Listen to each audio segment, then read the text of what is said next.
You know, they talked a little bit about commitment last night and this morning, and our commitment is that we are going to operate our plants in a safe, environmentally responsible, cost competitive, and reliable way.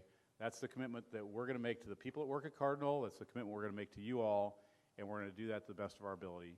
I'm sure we're not going to get it always right, but that's our commitment. Is we're going to. That's Unit yeah. 1. What's going to happen with Unit 1? So AEP still owns Unit 1.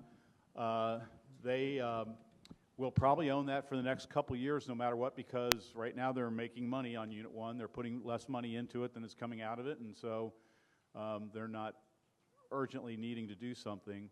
But we do expect sometime in the next 5 years, we're going to have to make some investments in environmental improvements, not for the air side of it, but for the water side of the water that goes in and out of those plants. And that's probably an investment that AEP is not going to be willing to make. So maybe the market will get a little bit better and they'll find somebody else that wants to buy it here over the next couple of years. So far, they haven't been able to find somebody that wants to do that, largely because we're going to be in control of the operations, and the people that want to buy it want to control everything. They want to be able to ratchet up and down costs as fast as they want to. And if they do get through that, they've also signed an agreement with the Sierra Club that says by 2030 they either need to convert it to natural gas or retire Unit 1.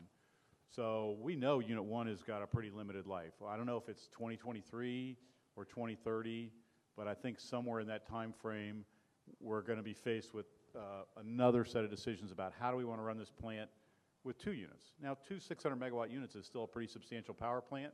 That's required them to ramp up their renewables every year. They've taken a little break. I think they're required to be at about 3.5% renewable energy today, and then that goes up about 0.5% a year whenever they start over. Today we're at about 6% renewable energy, although a big chunk of ours comes, about a little over half of that comes from the Niagara Falls hydropower that we receive that other utilities don't get. Okay, so we had a built-in advantage when we got that. I think solar makes more sense than it ever has. We've had a pretty good success with that. We'll probably grow that a little bit, but it's going to still be a small piece. Wind energy in Ohio is kind of tough. It's not terrible, but it's not great. But I don't think we're going to have wind energy from Iowa or Texas or somewhere like that ever again because the logistics didn't work out too well. That was really a logistics problem.